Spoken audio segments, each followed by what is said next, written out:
Hello students, आप सबका स्वागत है साधना चैनल में।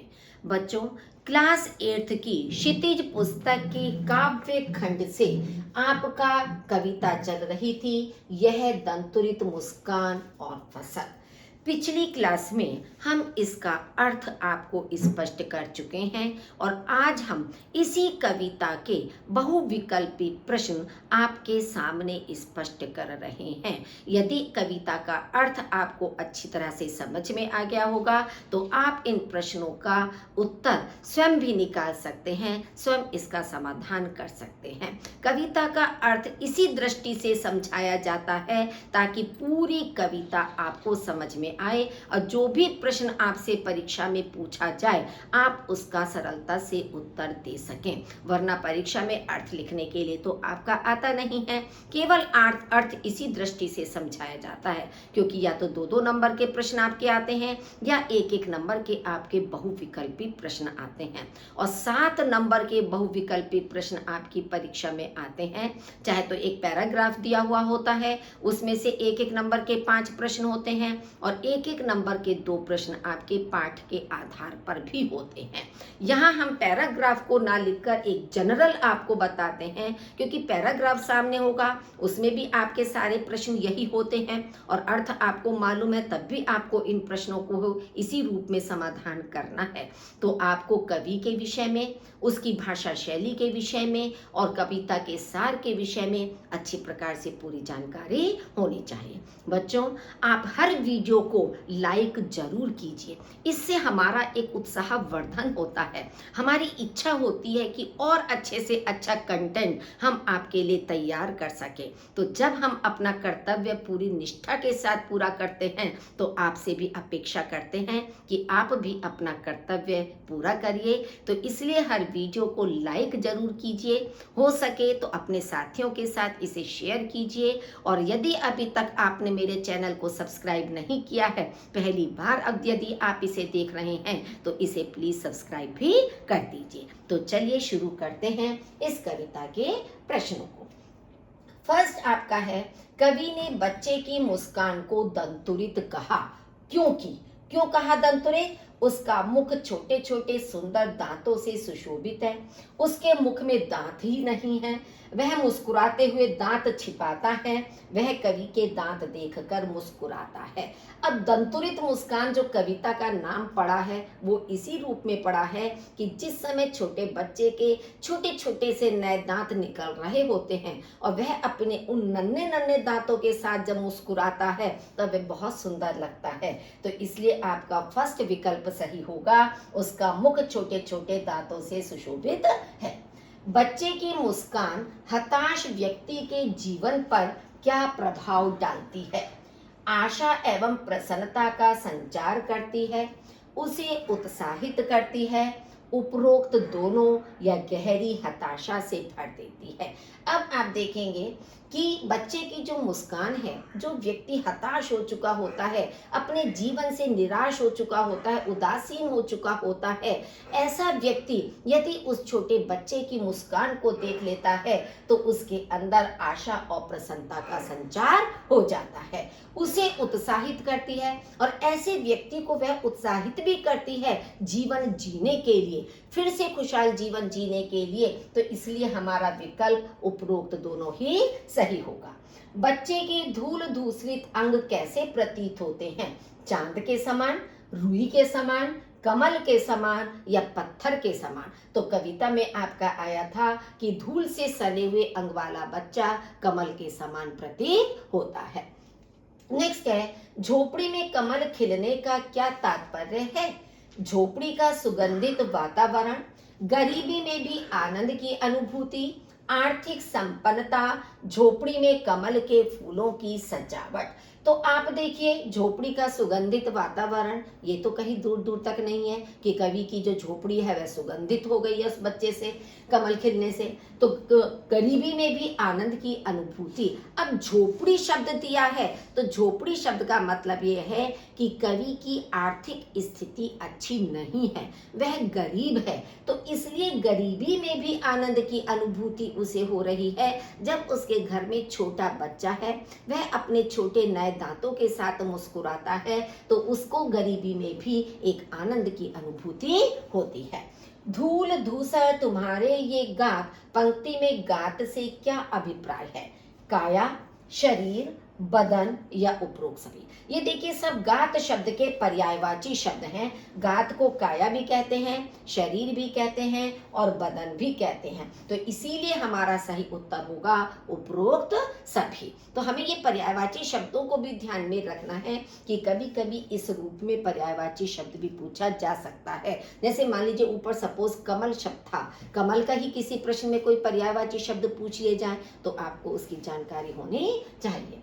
बच्चे की मुस्कान किसे पिघलाने में समर्थ है?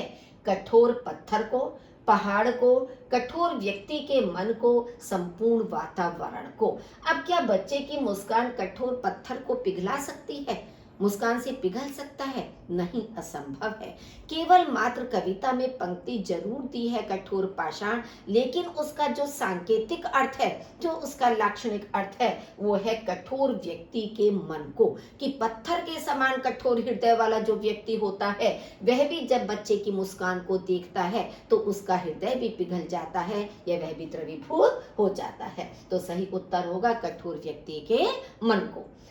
तुम्हारी यह दंतुरित मुस्कान मृतक में भी डाल देगी जान, पंक्ति में कौन सा अलंकार है? उत्प्रेक्षा, अतिशयोक्ति, अनुप्रास या श्लेष? अब मृतक में भी जान डाल देने का मतलब एक अतिशयोक्ति पूर्ण वर्णन है। क्या किसी निर्जीव व्यक्ति के शरीर में को सजीव किया जा सकता है? उसमें प्राण डाले जा सकते हैं? नहीं, असंभव है। तो इसलिए इस पंक्ति में अतिशयोक्ति अलंकार है। कवि को बच्चे के स्पर्श से क्या अनुभूति हुई? जैसे उसने पाषाण को छू लिया है, जैसे शैफालिका के फूल झड़ने लगे हैं, जैसे बांस या बबूल को छू लिया है, जैसे जल का स्पर्श कर लिया गया है। देखिए जल का स्पर्श की तो कोई बात ही कविता में नहीं आई है। दूसरा, पाषाण को छू लिया है, पाषाण को नहीं छूना है, पाषाण तो कठोर हृदय वाले व्यक्ति के लिए प्रयुक्त किया है।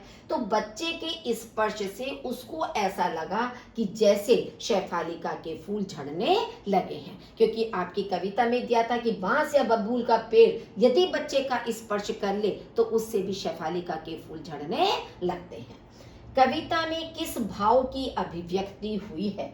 करुण भाव की, ईर्ष्या के भाव की, उपेक्षा के भाव की या वात्सल्य भाव की? क्योंकि छोटे बच्चे के प्रति माता पिता का जो प्रेम होता है वो वात्सल्य कहलाता है। तो इसलिए इस कविता में वात्सल्य भाव की अभिव्यक्ति हुई है। कविता के रचयिता का नाम है। अब देखिए यहाँ पर हम एक कविता जैसे पढ़ रहे हैं तो चलिए हमें मान लीजिए कवि का नाम याद है, लेकिन चाहे आपके प्रोज के लेसन्स हों और चाहे आपकी कविताएं हों, इसमें इस तरह का प्रश्न भी अक्सर पूछ लिया जाता है कि इस कविता के रचयिता का नाम क्या है। तो हर कविता के कवि का नाम आपको मालूम होना चाहिए। ऋतुराज, निराला, नागार्जुन, जयशंकर प्रसाद। तो इस कविता के रचयिता नागार्जुन हैं। बच्चे द्वारा कवि को न पहचान पाने का क्या कारण था?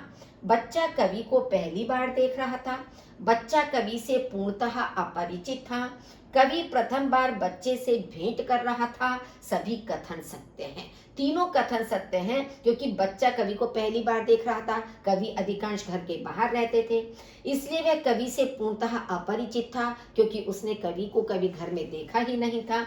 कवि पहली बार बच्चे से भेंट कर रहा था, तो इसलिए पहली बार मिलने के कारण बच्चा कवि को पहचानने में असमर्थ था। तो हमारे तीनों उत्तर सही हैं, तो लास्ट ऑप्शन हमारा सही होगा। कवि ने बच्चे की दंतुरित मुस्कान देखने के लिए किसे आभारी माना है? शिशु की माँ को। शिशु की माँ को उसने आभारी माना था कि यदि बच्चे की माँ माध्यम न बनती तो कवि को बच्चे की दंतुरित मुस्कान देखने के लिए नहीं मिलती, वह उस सुख से वंचित रह जाता। कवि की माँ ने ही कवि का परिचय बच्चे से कराया था, तभी बच्चा उससे को देखकर मुस्कुराया था। तो इसलिए शिशु की माँ को उसने आभारी माना है। अनिमेष का क्या अर्थ है? प्रसन्नता पूर्वक देखना, एकटक देखना, विनम्रता पूर्वक देखना, पलक झपका कर देखना। तो अनिमेष का मतलब होता है एकटक देखना, या इसका ऑप्शन ये भी हो सकता था बिना पलक झपकाए देखना। अगर एकटक के स्थान पर वो शब्द होता तो आपका वो राइट हो जाता कि बिना पलक झपकाए देखना। ये नहीं होगा कि पलक शब्द देख लिया और जल्दी में आप इसको टिक कर दें कि पलक झपका कर देखना। मतलब वो बिना पलक झपकाए लगातार एकटक नजर से उसको देखता रहा। कवि को ऐसा क्यों लगा कि बालक उसे नहीं पहचानता? बालक द्वारा अपलक कवि को देखने के कारण, शिशु की भाव भंगिमा से, शिशु का अपलक देखना उसकी जिज्ञासा प्रकट करता है, या उपरोक्त सभी। अब इसमें कवि को ऐसा इसलिए लगा कि बालक उसे नहीं पहचानता क्योंकि बालक अपलक कवि को देख रहा था कि बिना पलक झपकाए एक टक लगाकर वह उसे लगातार देख रहा था। और कभी कभी आपका इस सेंस में आप देखिए कि बच्चे की कभी कभी भाव भंगिमा भी हमें ऐसी प्रतीत होती है, मतलब हमसे एक्यूरेट आंसर पूछा जाता है, लेकिन अगर हम अप्रत्यक्ष रूप से देखें तो बच्चे की भाव भंगिमा से भी हमें ऐसा प्रतीत होने लगता है कि वो पहचानने की कोशिश कर रहा है। या शिशु का अपलक देखना उसकी जिज्ञासा, कि उसके अंदर एक इच्छा हो रही है कि वह पहचाने कि आखिर ये व्यक्ति कौन है। तो उस सेंस में हमारा उपरोक्त सभी भी आ सकता है, लेकिन इस तरह के ऑप्शनल क्वेश्चंस में जो सबसे ज्यादा एक्यूरेट आंसर होता है हमें उसी को मार्क करना होता है। नेक्स्ट है, कवि ने अपने लिए किन विशेषणों का प्रयोग किया है? चिर प्रवासी, इतर, अन्य, ये सभी। ये तीनों शब्द कवि ने अपने लिए प्रयोग किए हैं कि वह चिर प्रवासी है, लंबे समय तक घर से बाहर रहने वाला है क्योंकि वह एक घुमक्कड़ प्रवृत्ति का कवि दिखाया गया है। इतर माने भी दूसरा करके दिखाया है, और अन्य माने भी अपरिचित करके दिखाया है। तो इन तीनों विशेषणों का प्रयोग कवि ने स्वयं के लिए किया है। मधुपर्क क्या है? वन में पाया जाने वाला एक फल, दूध, दही, घी, शहद तथा जल के मिश्रण से बना पदार्थ, दूध और चावल से बनाई गई मीठी खीर, शहद से बना एक शीतल पेय। देखिए, मधुपर्क हम पंचामृत को कहते हैं। जो पंचामृत हम पूजा पाठ में कहानी वगैरह, कथा वगैरह सत्यनारायण जैसे होती है तो उसमें पंचामृत बनाया जाता है, या कोई भी शुभ कार्य होता है उसमें पंचामृत बनाया जाता है। तो मधुपर्क का मतलब होता है पंचामृत। तो जिसमें ये 5 चीजें मिलाई जाती हैं उसको मधुपर्क कहा जाता है। देखते तुम इधर कनखी मार, पंक्ति का अर्थ है तिरछी निगाह से देखना। देखिए, कनखी मारने का मतलब होता है तिरछी नजर करके देखना, कि किसी को यदि हम पहली बार देखते हैं तो उसको तिरछी नजर से देखकर पहचानने की कोशिश करते हैं। तो आपका सही उत्तर होगा तिरछी निगाह से देखना। आंखें चार होना का अर्थ है 4 आंखें हो जाना, आंखें बंद हो जाना, आंखें फेर लेना, या आंखें मिलना। अब ऐसा तो है नहीं कि कवि की और बच्चे की आंखें जब आपस में मिल रही है तो मिलके 4 आंखें हो गई, क्योंकि आंखें 4 होना एक मुहावरे का प्रयोग है। तो ये आपका नहीं होगा, और ना ही यह है कि जैसे ही 4 आंखें मिली तो वैसे ही आंखें बंद हो गई। आंखें फेर लेना भी नहीं, बल्कि आंखें मिलना, कि यानी कि कवि की आंखें और उस बच्चे की आंखें जब परस्पर मिली तो उसे कहा आंखें 4 होना। बच्चे की मुस्कान कैसी होती है? कुटिल, अबोध, हास्यास्पद, या उपरोक्त सभी प्रकार की। देखिए, बच्चे की मुस्कान में कोई कुटिलता नहीं होती है। क्यों? क्योंकि बच्चे की मुस्कान तो निश्चल होती है, कोमल होती है, मनोहारी होती है, अबोध होती है। अबोध का मतलब होता है जिस बच्चे को कोई जानकारी ही नहीं है, इतने सीधे सरल स्वभाव का बच्चा होता है, तो इसलिए बच्चे की मुस्कान हमेशा ही अबोध होती है। इसमें आपका यही ऑप्शन राइट होगा और कोई नहीं होगा। नेक्स्ट है, यदि बच्चे की मां माध्यम ना बनती तो कवि क्या नहीं देख पाता? बच्चे की खिलखिलाहट, नए नए दांत निकलने वाले शिशु की मुस्कान। तो आपका सही उत्तर होगा कि यदि बच्चे की मां माध्यम नहीं होती तो जो कवि बच्चे के नए नए दांत निकलने वाली मुस्कान को देख पा रहा है, उसका सुख अनुभव कर रहा है, वह उसको नहीं मिल पाता, वह उससे वंचित हो जाता। तो सही आपका ऑप्शन होगा खा। कवि नागार्जुन पर बच्चे की मुस्कान का क्या प्रभाव पड़ा? उसकी हताशा, निराशा और उदासी दूर हो गई, उसके शुष्क हृदय में वात्सल्य उमड़ आया, उसे अपने पितृ दायित्व का ज्ञान हो गया। उपर्युक्त सभी, देखिए तीनों चीजें हैं कि बच्चे की मुस्कान का प्रभाव पड़ा, क्योंकि जो वह निराश था उसकी हताशा, निराशा, उदासी सब चीज उसकी दूर हो गई, जैसे कि प्रथम 2 पंक्तियों में कहा गया है। उसके शुष्क हृदय में वात्सल्य उमड़ आया, कि जो शुष्क हृदय वाला व्यक्ति होता है, बच्चे की मुस्कान को देखकर उसमें भी वात्सल्य भाव जागृत हो जाता है। उसे अपने पितृ दायित्व का ज्ञान हुआ, क्योंकि वह बच्चे से दूर रहा, उसने अपने उत्तरदायित्व को, अपनी जिम्मेदारी को नहीं निभाया। तो उस समय बच्चे की मुस्कान को देखकर लगा कि मुझे भी अपने पितृ दायित्व को पूरा करना चाहिए था। तो आपका सही उत्तर होगा उपर्युक्त सभी। कवि ने बच्चे की मुस्कान को किस बिंब के माध्यम से व्यक्त किया है? देखिए, जैसे हमारी 5 ज्ञानेंद्रियां होती हैं, वही हमारे 5 बिंब होते हैं।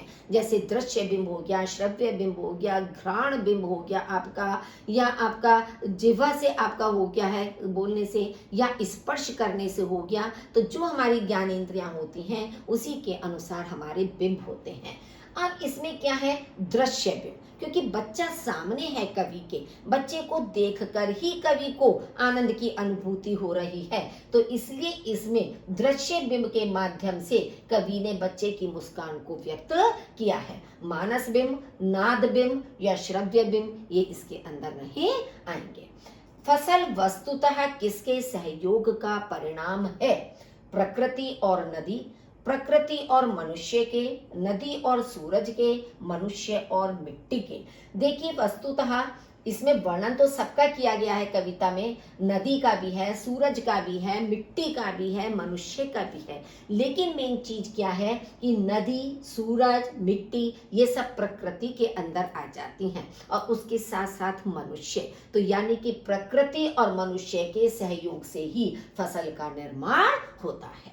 नेक्स्ट है, फसल कविता में कवि ने किसके बारे में बताया है?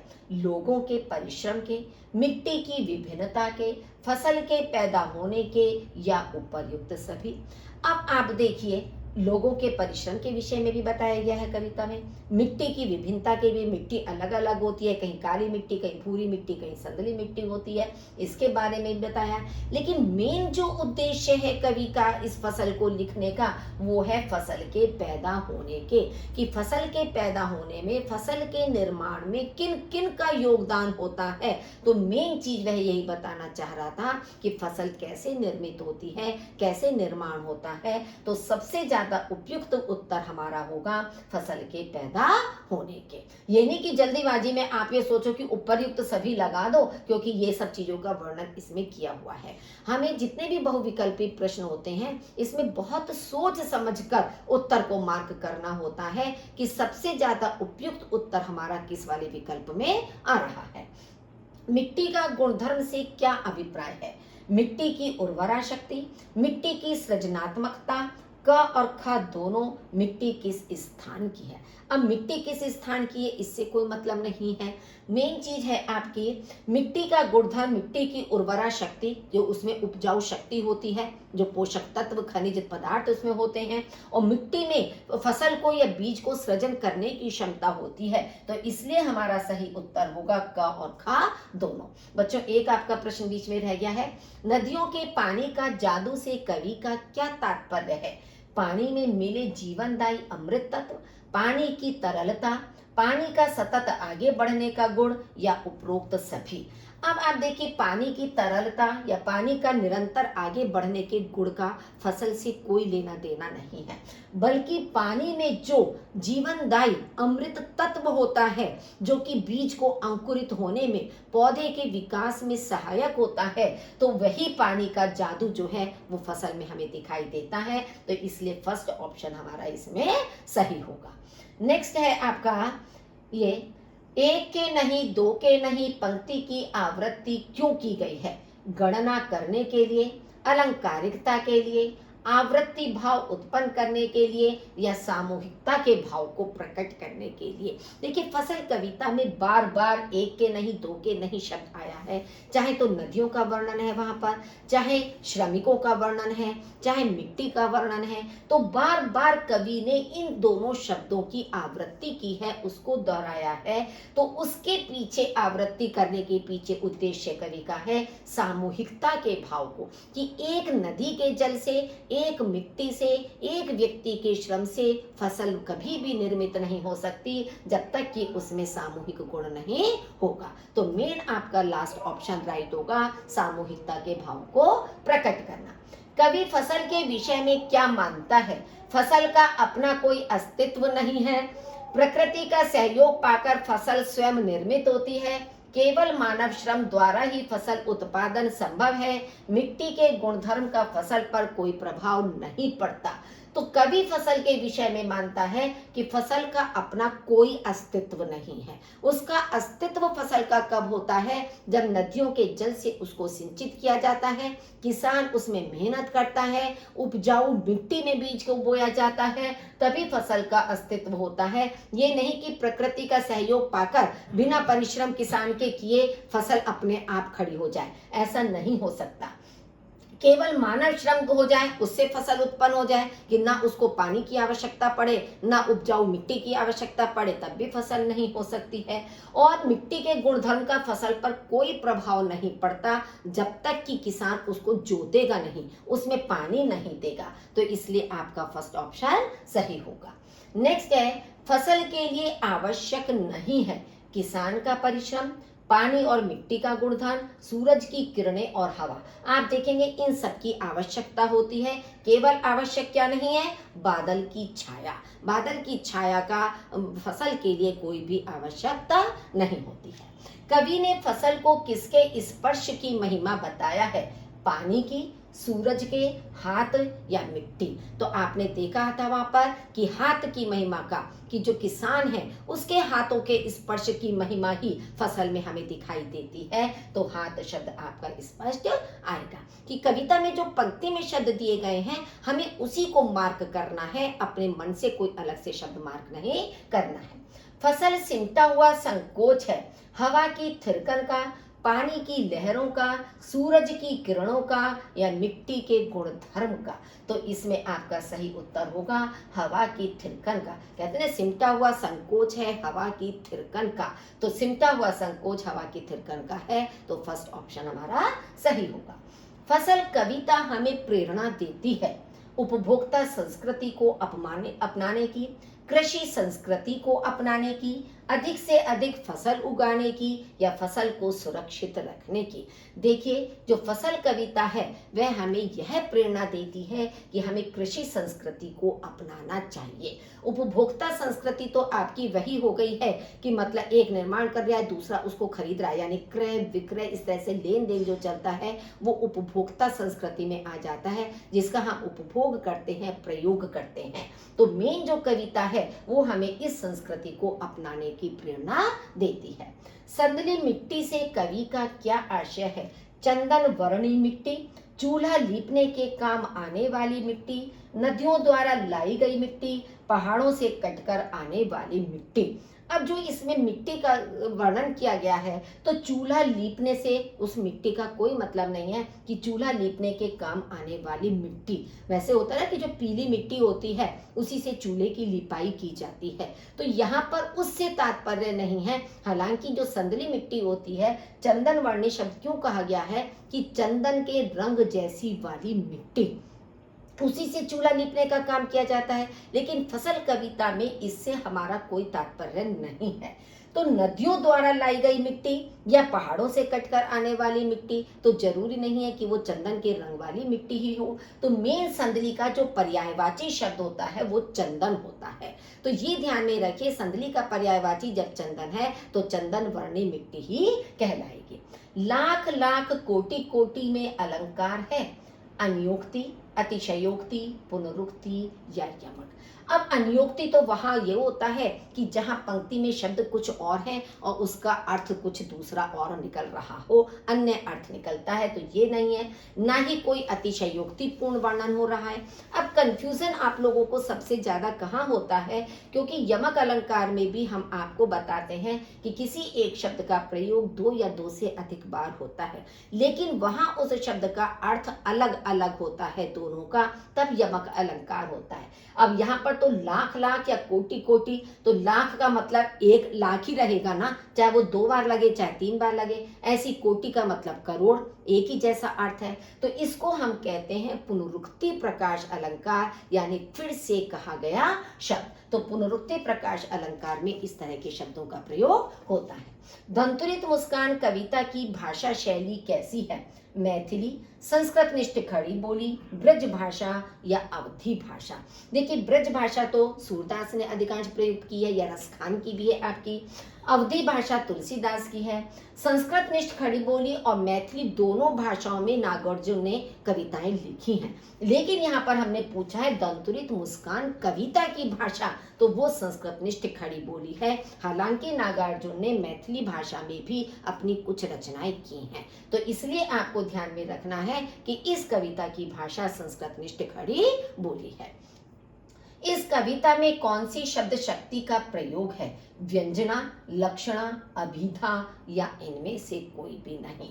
देखिए, व्यंजना शब्द शक्ति तो वहां होती है जहां किसी पर कोई व्यंग किया जाता है। यहाँ दोनों कविताओं में से कहीं पर भी कोई व्यंग नहीं किया गया है। लक्षणा शब्द शक्ति भी जहां कोई सांकेतिक अर्थ अलग से निकल रहा है, तो वह भी आपका ऐसा नहीं है। अभिधा शब्द शक्ति, क्योंकि कविता की हर पंक्ति का अर्थ इतना सरल सीधे तरीके से शाब्दिक निकल रहा था कि यदि आप कविता को 2-3 बार ऐसे ही पढ़ेंगे तो आपको समझ में आ जाएगा कि इसमें कवि क्या बताना चाह रहा है, तो इसलिए इसमें आपकी अभिधा शब्द शक्ति होगी। कवि नागार्जुन का वास्तविक नाम क्या था? उनका वास्तविक नाम था वैद्यनाथ मिश्र, कि नागार्जुन का जो वास्तविक नाम था वो वैद्यनाथ मिश्र था। कवि नागार्जुन मैथिली में किस नाम से कविता लिखते थे? मैथिली भाषा है उनकी, तो मैथिली भाषा में वो किस नाम से कविता लिखते थे? मंडन मिश्र के नाम से कविताएं लिखते थे, कि जो भी उन्होंने मैथिली भाषा में कविता लिखी है वो इस नाम से लिखी है, मंडन मिश्र के नाम से।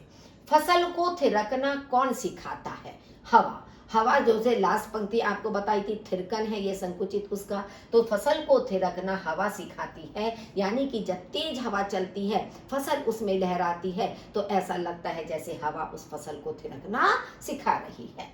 कवि को क्या छविमान लगता है? बच्चे और कवि का परस्पर एक दूसरे को भावपूर्ण दृष्टि से देखना, बच्चे की दंतुरित मुस्कान, बच्चे द्वारा कवि को तिरछी नजरों से देखना, यह सभी कथन सत्य है। अब छविमान दंतुरित मुस्कान कविता की लास्ट पंक्ति है कि जब कवि की और बच्चे की दोनों की आंखें परस्पर मिलती हैं तो बच्चा अपने दांतों के साथ और मुस्कुराने लगता है। तो बच्चे की जो दंतुरित मुस्कान है, छोटे छोटे दांतों वाली जो मुस्कान है, वो कवि को बहुत छविमान का मतलब बहुत सुंदर लगती है।